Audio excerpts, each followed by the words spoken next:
Rieccoci, primus inter pares, consueto appuntamento settimanale del mercoledì, gruppo TV7, vi ricordo che siamo in diretta anche sulla pagina Facebook, ospite l'avete già visto Massimo Bitonci, stavamo parlando cosa faranno, se manterranno le promesse i partiti, ovviamente il centrodestra ha detto che toglierà o sistemerà la legge Fornero, in che tempi se il centrodestra vincerà riuscirà a fare questo? Beh, questo è solamente un punto del Sì, no, programma, ma questo perché che è già dal importante, punto di insomma. vista, intanto tutte queste, chiamiamole riforme, devono avere comunque la copertura economica, quindi vorremmo sapere poi dagli altri partiti qual è la copertura Rimaniamo su questa, che loro Massimo danno. Bitonci. Quindi la cancellazione della legge Fornero gli va data copertura soprattutto per quanto riguarda gli esodati, cioè quelle persone che sono rimaste fuori del mondo del lavoro, che non è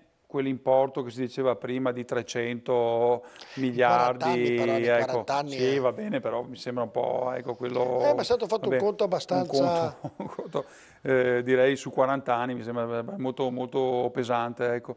E come le trovi le coperture? Perché ogni tipo di cancellazione di ogni legge va trovata con le coperture. Io penso che la cosa importante sia intanto recuperare il progetto del federalismo fiscale che era cominciato e è stato bloccato da questo governo. Se pensiamo che solamente introdurre i costi standard in sanità, va bene, che vuol dire che lo stesso servizio, lo stesso pasto, la stessa siringa, che viene pagato nello stesso modo sia in Veneto che in Calabria, che in Lazio, solo l'applicazione dei costi standard facendo riferimento alle regioni virtuose produce un risparmio di 30 miliardi all'anno. Capite cosa vuol dire introdurre un meccanismo per cui tu devi stare all'interno di questi costi e non puoi pagare un pasto 50 euro se poi in Veneto magari è di 5 euro, perché un pasto aziendale, quanto Certo, costa un certo, pasto? Meno di 5 euro, certo. 3-4 euro, negli ospedali costa più o meno quello, perché dopo andiamo nelle regioni del sud e viene a costare 50 euro? Perché la stessa produzione o la stessa canula deve costare in maniera diversa se viene comprata in Veneto o se viene comprata, ecco, Ma, adesso anche con l'azienda zero. Quindi questi sono soldi, no? Sono sì. soldi che io metto via, quindi attraverso intanto il taglio dei costi, la spending review, la cancellazione delle poltrone, va bene, la cancellazione delle società, ma ci sono società, per esempio, ancora finanziate, per esempio la Svimez che fa tutta un'attività di elaborazione di dati per i progetti del Sud e così. Abbiamo sempre detto anche negli anni passati, anche quando io ero parlamentare, che cosa serve questa società? Abbiamo chiesto un sacco di volte la cancellazione, ma perché sono posti, no? Perché sono posti, sono poltronifici, che il governo dia soldi, lo dico ai nostri sindaci che stanno seguendo, all'ANCI e non dia soldi ai comuni, è sbagliato? Cioè tu i soldi li dai ai comuni, non dai i soldi per il mantenimento dell'ANCI, perché l'ANCI, che è un'associazione dei comuni, è diventato un carrozzone romano, lo sanno i nostri sindaci alla fine. E sono soldi che vengono dati a tutte le associazioni per mantenere il parastato, quindi c'è un parastato e dei ministeri che devono essere Ecco, mi scusi prosciugati, se la va fermo bene? Massimo E là Bitonci. vengono fuori miliardi su miliardi. Massimo Io Bitonci, sentivo Cottarelli l'altro giorno a Radio 24, hanno invitato Cottarelli, no? Che è quello che è stato delegato per fare questa azione di spending review. Ah, poi lui alla fine ha detto, sì, io ho fatto delle azioni, va bene, però dopo se la politica mi blocca, cosa devo fare? è questo che le stavo Cioè, è chiedendo. questo il problema, nel senso che noi dobbiamo andare al governo e dire, eh no, ci sono da fare questi tagli, come ho fatto io quando governavo il comune, c'erano dei tagli da fare, c'erano dei posti da cancellare, c'erano delle società da vendere, c'erano delle società da fondere. Queste cose si fanno, punto e basta, al di là del fatto che cancelli i posti nei Ecco, consigli di Massimo amministrazione. Bitonci, se lei Questa è la dovesse realtà. diventare Presidente del Consiglio, sarebbe sicuro di togliere, di fare tutto quello che mi sta dicendo ora? E questo è il problema, la burocrazia, l'Italia, le permetterebbe di fare tutto ciò quello che mi sta dicendo o lo fanno star lì per 2 giorni e poi lo mandano via? Questo è il concetto che le chiedo io, perché le promesse che fanno in questa poltrona i vari candidati o leader politiche sono belle, poi quando vanno lì sono loro che devono risolvere il problema, mica noi o mica il popolo, e non lo risolvono, Massimo Bitonci. No, sono d'accordo, però bisogna avere i numeri e la possibilità di Ma governare. io ricordo... Perché siccome io ho fatto la legislatura del 2008, io ho fatto la legislatura del 2008, Certo. quando è caduto il governo Berlusconi, con la questione dello spread, va bene, che dopo successivamente, lo sapete tutti, è stato dimostrato che è stata un'operazione fatta apposta per far cascare il governo, perché in realtà i danni fatti dai governi successivi, va bene, quelli tecnici, sono estremamente superiori. Abbiamo nel 2008, va bene, quando insomma, ha vinto il centrodestra, la situazione economica, nonostante che ci fosse una crisi economica, è partita in quegli anni, proprio la crisi economica, quando ci sono i primi 2 anni del governo della Lega e di Forza Italia, Però con il governo con Ivano Berlusconi e con il ministro Tremonti. Dopo, adesso la gente si rende conto del fatto che avevano detto che lo spread, perché lo spread, insomma, non è che casca un governo per lo spread, però in quel caso là il governo è cascato proprio per lo spread, perché hanno detto ma lo spread è così alto perché vuol dire che il governo non è in grado di gestire questa situazione di crisi, ma non è che, e ve lo posso dire io in maniera scientifica, non è che successivamente i dati economici siano migliorati, sono peggiorati. Era 1,6 miliardi, ma qua sono dati, direttore, era 1,6 miliardi il debito pubblico, va bene, 1.600 miliardi, siamo a 2.200 miliardi. Il debito pubblico, discorso a parte, abbiamo aumentato di 600 miliardi il debito pubblico con il governo di sinistra, visto che dovevano risolvere così. Guardi, la tassazione è aumentata, altro che non abbiamo aumentato le tasse. Andate a guardare cos'era nel 2008 e che cos'è adesso la tassazione. Quindi sono tutte quante veramente falsità nascoste da dei media prezzolati che hanno fatto solamente la campagna elettorale per il centro-sinistra. Io però credo che se domani chi andrà al governo il debito pubblico continuerà. 50 tasse ha messo Monti. No. Andate a guardare su internet, scrivete le 50 tasse di Monti.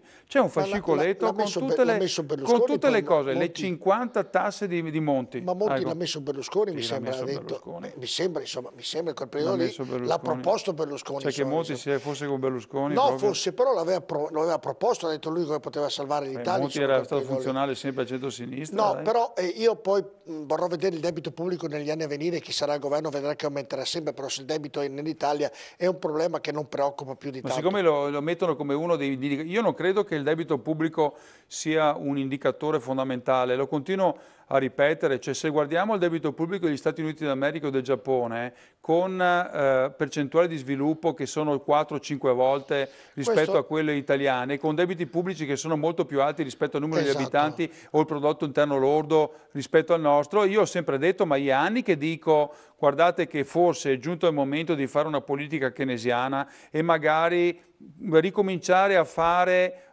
delle opere pubbliche, da liberalizzare un po' nei comuni, anche la questione del patto di stabilità, che non abbiamo voluto noi ma che deriva dall'Europa, perché il fiscal compact di carattere europeo non è che se l'ha inventato il governo di centrodestra, è stata l'Europa che ha imposto i vincoli sul debito che hanno bloccato completamente gli investimenti degli enti locali. Perché mentre la Francia ha fatto la ripartizione in maniera, secondo me, molto più intelligente, che il patto di stabilità l'hanno sbattuto, scusate il termine, sui ministeri. Invece cosa ha fatto l'Italia? Il patto di stabilità l'ha vincolato agli enti locali e quindi gli enti locali hanno finito di investire perché non potevano più fare strade, non potevano più fare scuole e così. Ma guardate che in un momento di crisi economica lo Stato diventa, i comuni diventano fondamentali. Io ho continuato a ripetere, ed è la politica che ha fatto anche gli Stati Uniti d'America, che a un certo punto non è solamente immettendo liquidità nell'economia che tu dai sviluppo. Lo sviluppo lo puoi fare anche cercando di di investire e di dare maggiori risorse e maggiori investimenti per il territorio, perché guardate che un investimento fatto da un'amministrazione comunale o quelli che non sono stati fatti a livello centrale da parte del governo, autostrade, ponti, realizzazione di grandi opere pubbliche, il riscontro nel mondo economico privato è di 7 volte, cioè un euro che viene messo dal pubblico nel privato ha un riscontro di 7 volte. Perché? Perché ci sono imprese che lavorano, persone che vengono assunte, consumi che aumentano. E quando c'è stato la diminuzione, l'abbattimento dei consumi, anche qui la politica economica di un governo di centrosinistra è completamente sbagliata. Perché aumentare di 2 punti percentuali l'IVA? Va bene? Quando tu hai deflazione e diminuzione dei consumi, ma tu cercherai di diminuire l'IVA, perché se tu aumenti le tasse, i consumi, abbiamo visto, sono andati ancora più a terra. Certo, la fermo un attimo. Cioè, e quindi la ragioneria, concludo il termine, concludo perché è un ragionamento non facile da spiegare. Quando la Ragioneria Generale dello Stato e il Ministero e il Governo ha deciso di aumentare l'IVA, non ha tenuto conto del fatto che se tu aumenti le tasse, ed è una legge economica fondamentale, c'è la curva di Laffer che chiede, questo è stato il governo Reagan che ha spiegato che tu aumentando le tasse arrivi a un certo punto in cui aumenta l'evasione o cadono i consumi e non ottieni, e invece tagliando le tasse magari aumentano i consumi. Quindi la politica sta completamente sbagliata perché hanno aumentato le tasse andando a colpire i consumi e andando a colpire i consumi delle fasce più deboli. Questa è la realtà. La fermo, devo fermarla perché è tutto giusto, però le voglio ricordare, io sono un cittadino, in questo caso la sto intervistando e mi risolva lei il problema, è lei il politico che deve risolverlo, perché lei domani naturalmente andrà al governo, Massimo Bitonci, e lei dovrà risolvere questo problema. Io non so se andrò al governo, ci sarà un governo di centrodestra, spero. Mi aiuti, però cosa farei io? Fermi, io posso dire cosa farei io? Aspetti, mi aiuti, non è lei, sto spiegando che è la politica. Io ricordo che nel 2007-2008 c'era Bossi e Berlusconi che avevano il 70% del Parlamento in Italia e non è che abbiano sistemato il prodotto interno lordo, l'avranno calato, però è sempre... Cosa farei io? Posso dire cosa farei io? Cosa fa la politica? Cosa fa la politica, Massimo Bitonci? Perché le parole, mi scusi se cerco di interromperla, domani il centrodestra governerà l'Italia, deve sistemare l'Italia. Punto a capo, cioè tutto il resto sono chiacchiere che non contano nulla. Cosa farei io? Cosa farebbe allora, e lo farà. Io introdurrei una riforma fiscale con l'applicazione per le imprese di una tassa proporzionale secca, va bene, che si chiama flat tax, che devo dire che anche il presidente in America Trump sta introducendo. Una diminuzione, adesso gli economisti stanno arrivando anche loro, noi anni che diciamo questa cosa, perché se tu introduci un'imposta proporzionale, adesso quelli di sinistra ogni volta che vado a un incontro dicono sì, ma la Costituzione prevede che il sistema sia di tassazione, ovviamente di progressività e così, e io continuo a spiegare, si vede che capite poco di economia e anche che insomma che non fate un certo tipo di Dobbiamo sempre tenere presente che lavoro. C'è la Cina lì che ci porta via tanto lavoro. Spieghiamo che una tassa proporzionale, imposta secca, 15, 20, 25%, mentre l'IRPEF è progressiva a scaglioni, certo. Ecco, vuol dire che ci sono vari scaglioni, è progressiva a seconda dell'aumentare. La progressività di un'imposta proporzionale può essere ottenuta attraverso il sistema delle detrazioni e delle deduzioni, cioè introducendo detrazioni e deduzioni per i singoli soggetti si ottiene comunque un sistema di progressività anche di un'imposta proporzionale. Mi fa un esempio pratico che la gente capisca, un esempio pratico. Allora, se io introduco un'imposta secca del 25%, adesso si parla dal 15 al 25, ecco, c'è chi dice 15 che è troppo bassa, chi dice 20, chi dice 25, probabilmente il range sarà questo, tra il 15 e il 25%. Se io agevolo, va bene, e dico il direttore Borile, siccome ha determinate condizioni, va bene, paga il 25%, va bene, ma siccome ha figli a carico e così, gli do una serie di deduzioni e detrazioni in modo che questa imposta del 25% in base alle detrazioni e deduzioni diventa molto più bassa, diventa il 10%. Quindi il vincolo costituzionale delle progressività delle imposte può essere rispettato attraverso un sistema parallelo di deduzioni e detrazioni. Va bene? Io introdurrei anche un altro meccanismo che potrebbe far aumentare la base imponibile, che è quello che si usa in Germania e negli Stati Uniti, cioè dell'intera deducibilità delle spese. Cioè, io siccome quando io compro anche un giornale o vado al bar o faccio una spesa, va bene, comunque metto in moto l'economia, no? Cioè nel senso, quando compro, vado al supermercato e faccio la spesa, i soldi non ce l'ho più in tasca, non vanno più nel risparmio, va bene, ma vanno nei consumi e quindi aumentano i consumi. Se io introduco un sistema per cui a livello fiscale, se io consumo non pago le tasse, siccome la tassazione attualmente a livello nazionale italiano si tassa il risparmio, bisogna tassare invece il residuo, non quello che uno risparmia, certo. Cioè la differenza tra quello che uno guadagna e quello che uno spende, semplice. Perché così uno è spinto a spendere di più e aumentare i consumi. Cioè, ma sono leggi, cioè io vi dico delle cose che e lei pensa che questa può far riprendere l'economia? Io secondo me una flat tax alle imprese, facendo un accordo serio dicendo guardate va da qua a qua, voi pagate il 25%, va bene, però se voi evadete andate in galera, vera, cioè io faccio un patto con le aziende e col cittadino, ti dico io ti riduco la tassazione, però ho bisogno di ampliare la base imponibile, devono pagare tutti, anche certo. Quelli che attualmente non pagano. Allora faccio come negli Stati Uniti d'America, io ti dico che questa è la tua tassazione e te la garantisco, però se tu sgarri non è che Equitalia, robe così, tu vai direttamente in galera, come succede certo. Negli Stati Uniti, come succede in Germania, dove il fisco va in azienda e non è vessatorio e gli dice effettivamente hai avuto dei costi e così, e questi sono... Ecco, allunghi questo suo ragionamento che è perfetto anche ai politici, perché in America i politici che sgarrano vanno dentro. Qui invece qualcuno non va dentro. Forse insomma, per me. Ecco. No, per adesso d'accordo, però dico qualcuno qui non va dentro e quindi il problema è un po' diverso bisognerebbe allungare con tutti, allora la cosa ovviamente avrebbe un risultato positivo. Per esempio nei vitalizi mi sembra sia abbastanza ridicolo che tutti siano d'accordo. Io sono per la cancellazione dei vitalizi. Sono tutti per la cancellazione. No, ma io la voterò anche. Quando vanno a votare tutti non la votano e qui da capire... Io la voterò e anche dico di più... dobbiamo cercare di eliminare alcune cose, alcuni errori fatti nel passato. Cioè il cumulo dei trattamenti pensionistici, va bene, di un certo tipo va eliminato. Cioè il tetto alle pensioni, io com'è che cerco di spiegare come io risolverei il problema delle pensioni dei parlamentari, dei presidenti della Repubblica, di quelli che ne hanno 5-6, 5-6. Tu metti un tetto alle pensioni a livello nazionale.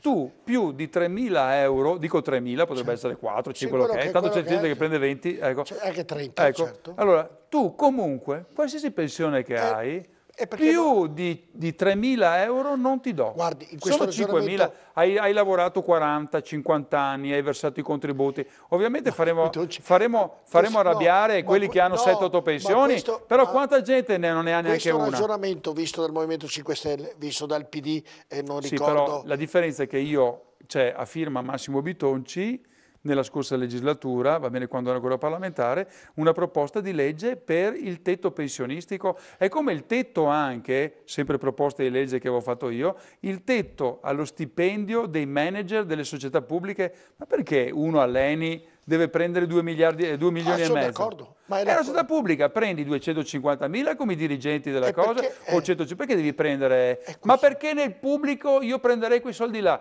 Nel privato prenderei... Ma vai nel privato, che problemi ci sono? Ma è stata la politica. Se è una società... No, ho capito, però queste cose qua diciamole perché io...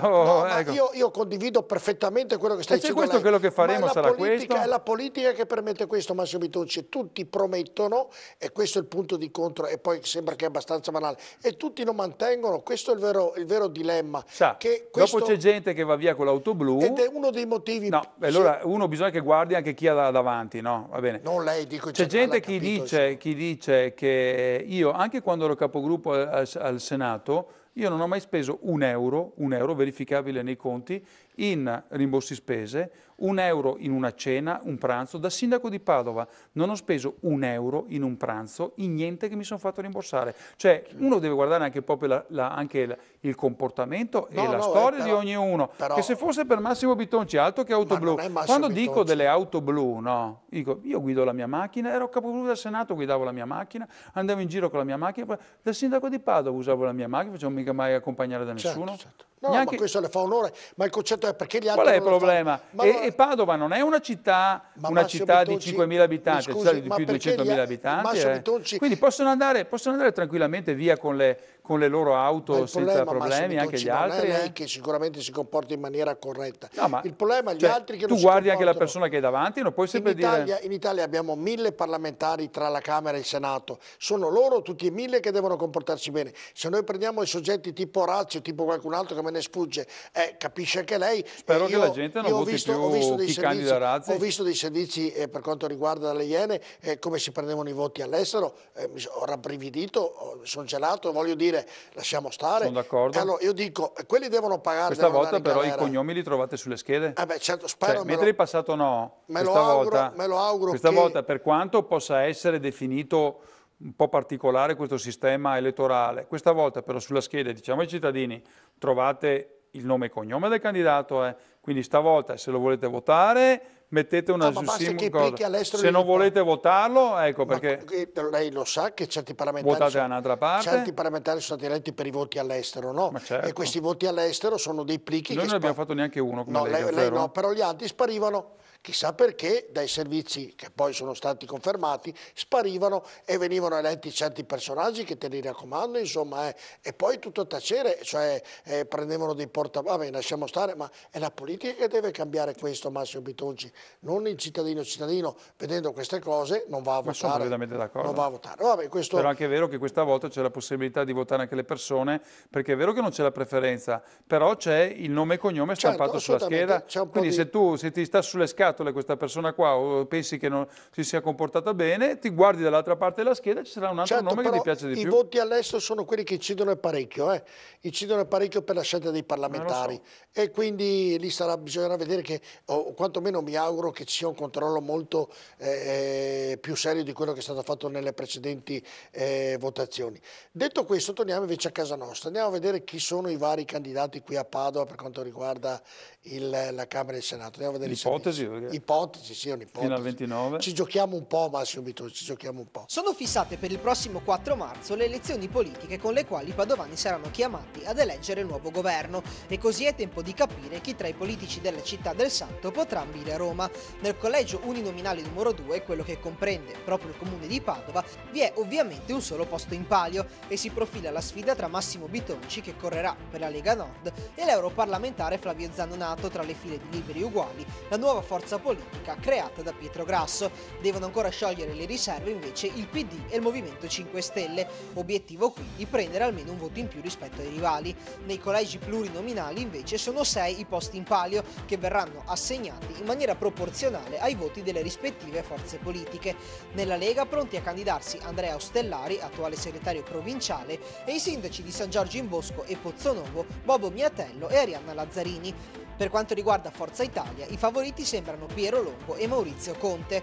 In seno al Partito Democratico, occhio ai nomi di Alessandro Zan e dell'attuale senatore Giorgio Santini. Il Movimento 5 Stelle, come di consueto, sceglierà i suoi candidati sul web. Tra i tanti punti di domanda, però, una certezza c'è già: liste e candidature dovranno essere presentate entro il 29 gennaio. Allora, un'ipotesi, andiamo in pubblicità, poi le commentiamo tra poco.